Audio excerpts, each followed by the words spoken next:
Hey guys, how's it going? My name is Matthew and welcome to my channel.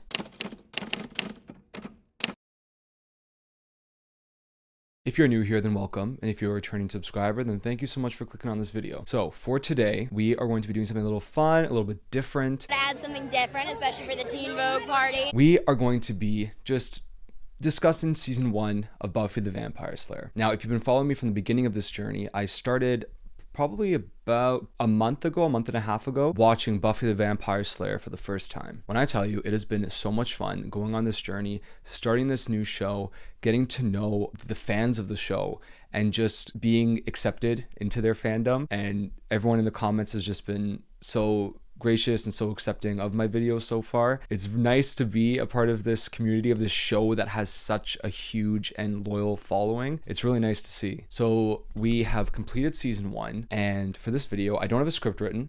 It's going to be very chill, very much whatever comes to my mind, which is, you know, usually how I am. So hopefully you enjoy this video. If you do enjoy this video and you want to support the channel in other ways, I also have a Patreon, Rossi Reacts, so the same name, and that'll be linked down below. I have all of my unedited, uncut reactions on there. I want to give a huge thank you to all of my current Patreon members. It means a lot. Just the extra support. You don't have to do it, but it means a lot for the people that have joined so far. All of your names are down in the description box below, just as a thank you for being a part of it. You can also find me on Instagram, Matthew_Rossi.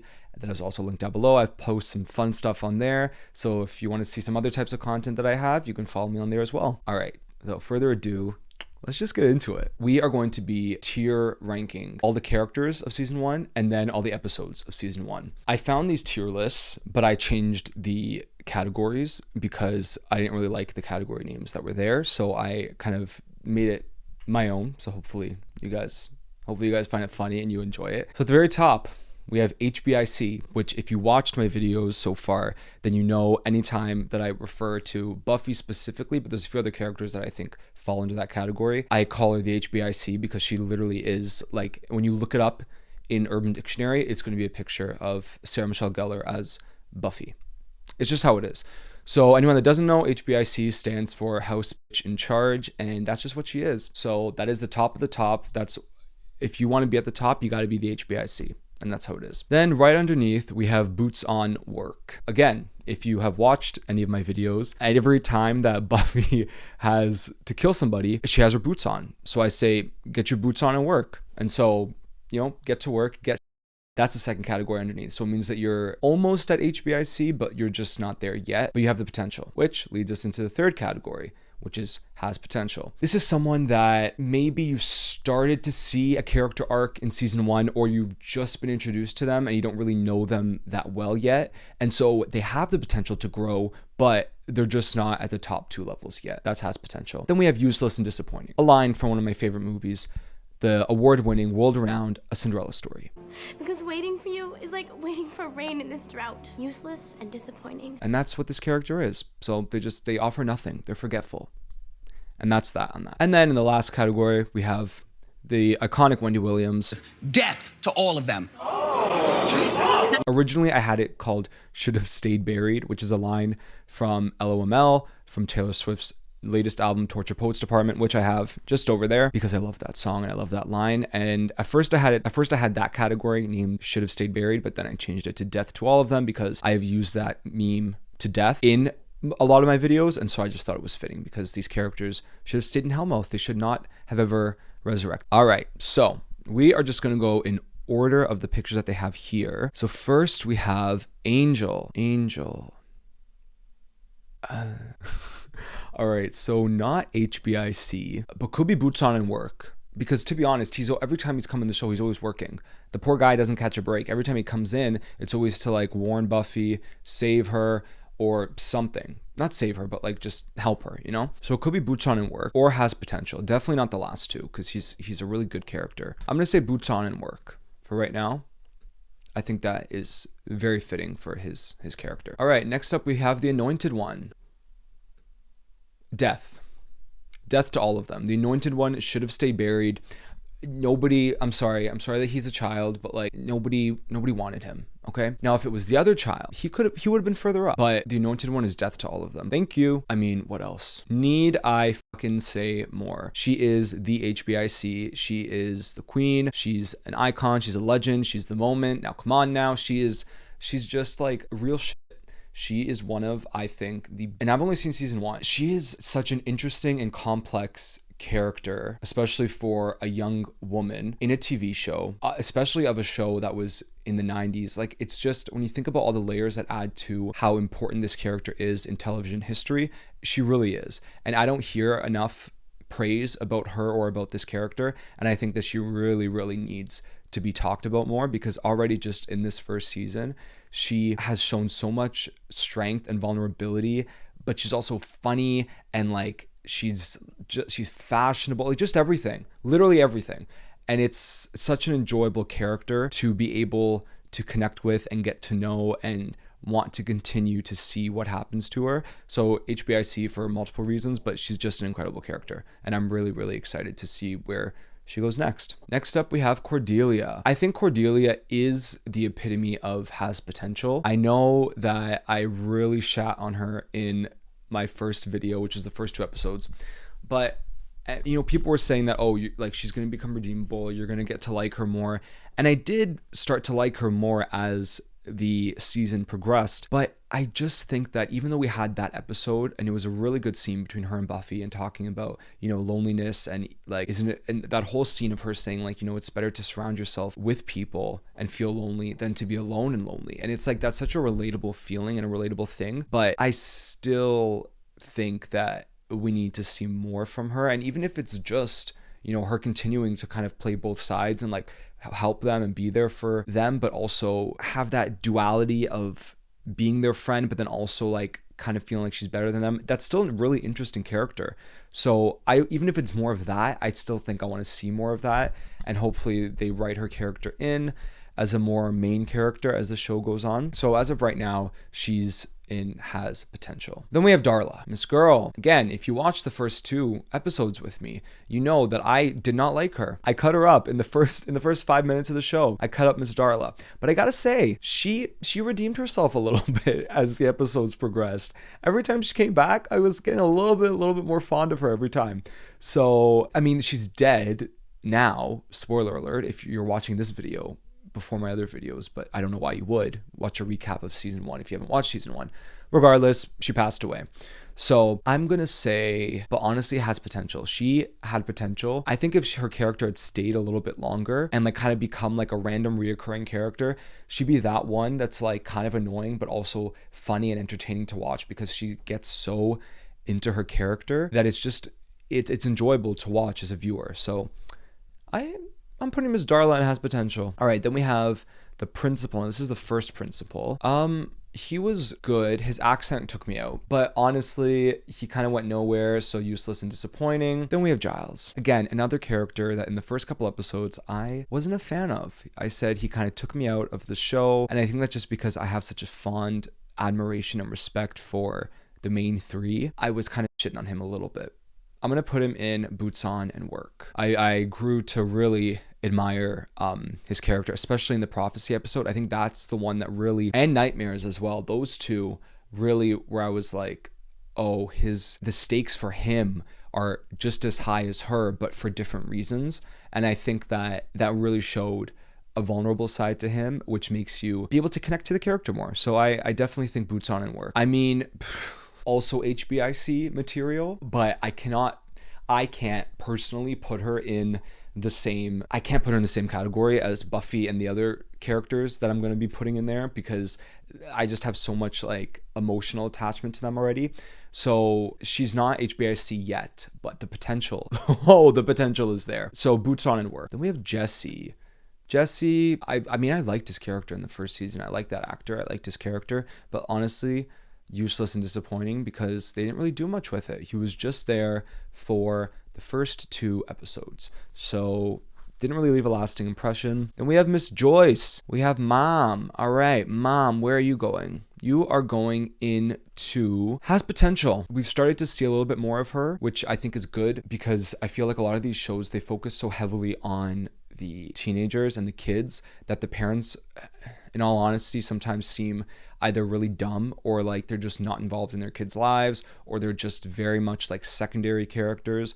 And even though she is a secondary character and they don't focus too much on her, but I think as the episodes have gone on, you really see the relationship between her and Buffy and their bond, and that she cares so much about her daughter. And I think that's a really key part in the show and in the storyline and in the characters. So definitely has potential to grow up. Do I think she will ever be boots on and work? I don't know. Unless she's out there slaying with her daughter, I think she'll always kind of stay in has potential. But who knows? There might be some scenes that I really fucking love in the following seasons where she'll work her way up. He was the one that came in. He was one from the bus and was trying to kill all of them when they were in the cemetery and all that. Death. Basically, all the villains are death to all of them, except for Miss Darla. Actually, let's just go right into the next character, which is the Master. He's kind of boots on and work. He kind of is a scene stealer. He is. And even though, do I love all the episodes that have to do with his character? Not necessarily. Like the episodes that he's in aren't necessarily my favorite ones, and you'll kind of see that as I'm ranking them.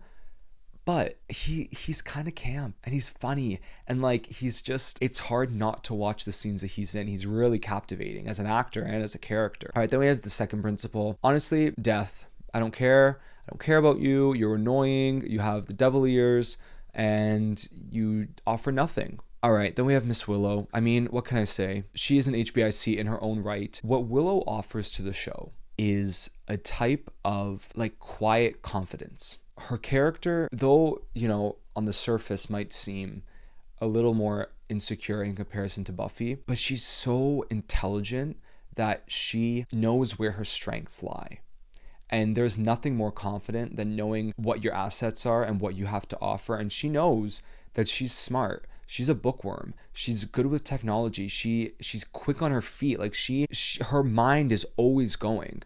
And I think that could come off sometimes in an unlikable way, or maybe like a bit distant for the viewers to connect with that kind of character. But because she just has so much heart and so much soul, it really is. She's one of my favorite characters on the show. Like she's so kind and she's so loyal to her friends. Without Buffy, there's no Willow. Without Willow, there's no Buffy. And just like Xander, without the three of them, they come in a joint package. They are like, I don't know how to express how much I enjoy watching their interactions, because also they're acting like it just seems so believable. It like they seem like the way that they bicker back and forth, the way that they interact with each other, they seem like they're friends in real life. Like I don't know how to describe it, but I'm sure if you're a fan of the show, then you fully understand what I mean. They just seem it feels like you're watching real friends. And that's not always an easy thing to do or an easy thing to accomplish. But with this show, it feels like you're watching three friends really just go through it, and week after week have to, encounter so many different obstacles that would maybe pull people apart. But instead, it just brings them closer together. And they had some seriously touching moments in this season, like the whole scene with Xander and Buffy, and when he's telling her that he likes her and that he has feelings for her, and you can tell that she's like, oh my, like it's hard to watch because you can tell that she cares about him so much, but yet she doesn't feel that way. Or even if she did, she doesn't want to allow herself to feel that way because she doesn't want to lose a friend, like because she's like, I only have so many friends. Like it's such relatable shit, and I think the three of them play off each other so well. I'm very happy with this ranking, and I'd love to know in the comments what your character rankings are, how you felt about these characters in season 1. Okay, no spoilers. We're just talking about season 1. Okay, how would you rank your characters, or at least give me your top 3. Your top 3 characters. All right, so now we are getting into the episode ranking.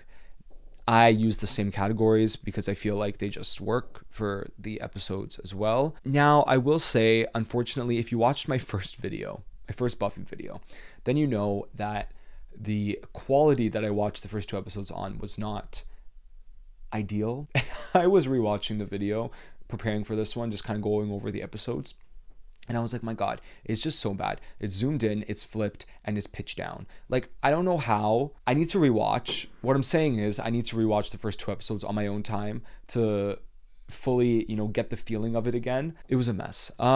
Thankfully, Darcy reached out, and I know that I know a lot of you guys are fans of her channel and of her Buffy videos, and a lot of you guys came from her, because I know in the comments people were like, oh, Darcy sent me, and she's so chill and so cool to help me with these videos and to help me, just navigate all of this. She's been great. So yeah, shout out to Darcy. She's been amazing. And yeah, like I said, all of you guys have just been so kind. All you even other reactors that have watched this show have commented and shown their love, shown their support. And it's really cool and really nice to see. So thank you. All right. So here we go. Welcome to the Hellmouth pilot episode. HBIC, boots on and work, has potential. I'm going to say boots on and work, because in all honesty, it really did it really captivated me, because if I wasn't feeling the first episode, I probably wouldn't have watched the second one. Like straight up, as I was filming, if I thought like, oh my God, this episode is like really not good, or I'm not enjoying it at all, or it's just not my thing, I probably wouldn't have watched the second episode, and I probably wouldn't have made a video on it. Because that's happened before, where I'm like, I start watching something, or I start like reacting to an album or something, and then it's not my vibe. And although I'm always very, I take pride in being very honest in my reactions, but at the end of the day, I want to put stuff out that where I can find the positive in something, right? Like at the end of the day, I want to enjoy what I'm watching, but I also want other people to enjoy the videos, and I want to make them, smile and happy and just entertain people. So I'm not here to like spread, a bunch of shitty negativity on something. I'm really not enjoying something, I probably won't make a video on it. All this to say that the pilot episode, I definitely enjoyed, and it captivated me. And yeah, boots on and work for the pilot. Now the harvest, I gotta be real with y'all, I don't really remember this one that much. However, I know it obviously continues from the first episode, and when I was rewatching my old videos, I was like, oh, this is the one where the quality was like so bad, like even worse than the pilot for the version that I was watching. So I think that's why it doesn't really, like, I don't remember it that well. It didn't stick with me, but I'm going to put it in useless and disappointing. I'm sorry. I don't mean that the episode itself is, useless and disappointing in the arc of the show, but I just don't remember it that well. So it's a bit forgettable personally for me. Okay. Don't hate me. The Witch was the first episode where I was like, okay, I see the vision. I get it. I see what you're doing. I was gagged. This episode, like, I still think about this episode with that reveal with the mom. Oh, I was shocked. And I'm usually really good at like getting, spotting out reveals or like twists and stuff. However, in this show, they've been really good at switching things up and me not fully getting them. But usually when I watch things, I'm pretty good at that. But this episode had me. Like, I really enjoyed this episode, and it's definitely one of my tops for season 1. It was just so creative, and it was so fun, and the whole cheerleading aspect of it just reminded me of like Bring It On, and I really, really, really enjoyed it. Teacher's Pet. That thing creeped me that like animatronic, whatever it was, that thing creeped me out. I would say, honestly, take it or leave it. I don't think it was entertaining, but it wasn't necessary, I don't think, for the whole show. It was one of my least favorite episodes, I will say. Never Kill a Boy on the First Date. Now that was the one where I thought the whole time that he was a vampire. The whole time I'm shitting on this man. I am just like roasting this guy for being a vampire, and I'm like, how does Buffy not see it? How is he lying like this? Blah, blah, blah. Meanwhile, he was a human the whole time. So just for that, I'm gonna put it has potential, because just for that factor, like I laugh at myself for that reason. And I think what it really showed was a really nice switch in Buffy's character, where it's like, that's the first, for me at least, it was the first time where I was like, holy shit, she is just a girl who just wants to be able to do normal teenage things. She shouldn't have to deal with all this stuff, and yet she's having to navigate that. Plus she's having to navigate, being a teenager and relationships and all that and school. And it was the first time where I really realized, where I'm like, damn, she really has to go through a lot. Then we have the pack. This was a good episode. I'm just looking at the other ones and I'm trying to see. No, I can't look at the other ones. I need to just focus on this one and what I think about this episode specifically. Would I put it up there with The Witch? From a creative standpoint, it's on par. I think it's a really creative episode. I remember I thought the music was so good, like the choice in soundtrack. I remember the acting was really well done for Xander, especially Xander, but all of the the group that became hyenas. HBIC. It was a standout episode for season 1, 100%. I'm going to speak my truth, and that's my truth. Angel. Now, the reveal gagged, because I thought he was a guardian angel, which also I think would have been, in my opinion, a stronger choice. I think that a guardian angel would have added another layer to the series. I don't know why I'm talking so quietly and so close to my microphone. I just feel like Guardian Angel would have been a stronger choice. However, the vampire was a gag. So I'm going to put it in boots on and work. Great episode. Great for character development. Was it the most exciting episode? No, but I did really enjoy it. And it was an important episode for the whole arc of the show and of the characters. Now, I Robot You Jane.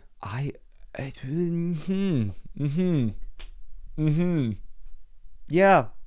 And you know what? I saw you guys in the comments saying that a lot of people hate this episode. Why? Why are people hating on this episode? It was such good social commentary for back then and for now. It's still relevant. And that's how you know that it's a well-written episode. And just seeing Willow and like the way that her innocence and it's just like, it was creative. And the whole Italian aspect of it, I mean, how could I hate on it? I really, really enjoyed this episode. It's definitely top of my list. I still think about this episode. Like I do. I don't know how people hate on it so much. I don't know. The Puppet Show. This one I really enjoyed when I watched it, but if I'm looking at it from when I compare it to the 3 episodes right now in HBIC, it's not there. However, it's definitely boots on and work. I loved the whole talent show aspect of it, but I think it was a good episode. It was entertaining, and I just loved the whole theater. As a theater kid, I just loved the whole theater aspect of it. Nightmares. Bruh.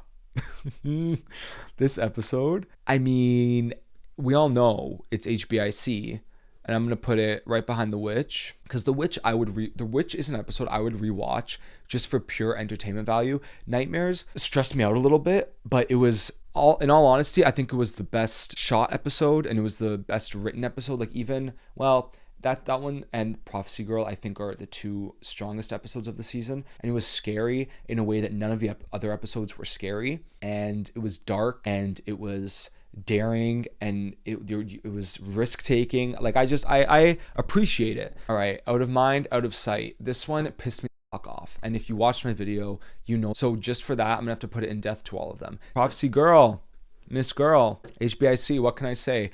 What an amazing season finale. It gets me excited for the next season and what the next season is gonna bring. It's already, you could tell by the end of this season that they're already getting a little bit bigger and they're pushing the envelope a little bit more compared to the beginning of the season. And so that just really has me amped and has me excited for season 2. And it just tied all the characters so well. And honestly, Cordelia in this episode, the way she just drove right through the school into the library, that is the type of Cordelia that I want to see moving forward. Just the whole storyline and the way that everything ties in together and the way that all the characters come together to fight and to save Buffy. And it's just, it's so good. But yeah, so these are I'll just say my favorite episodes: The Witch, Prophecy Girl, Nightmares, The Pack, and I Robot You Jane. Those are my top 5. Overall, my overall thoughts of season 1. I mean, honestly, guys, I very much enjoyed this season. People in the comments were saying that, season 1 is kind of a drag, or it really doesn't showcase the best of what the series has to offer. And I mean, that's a good thing because it gets me excited for, you know, continuing the show. But I really loved it. Like, I really, really enjoyed it, and I've really enjoyed getting to know these characters so far, and I'm so excited to start season 2. I kind of just want to do this little roundup just to talk about the season and the parts that I really loved about it. I also want to just give a thank you to all of you guys that have started following me because of this series. My viewership went up because of this series, and so I'm just really grateful for, you know, people that are enjoying the videos, and hopefully you stick around for season 2 and for all of the following seasons. And yeah, I don't know, I hope you guys like this, and I will see you guys in Sunnydale for season 2. Bye guys.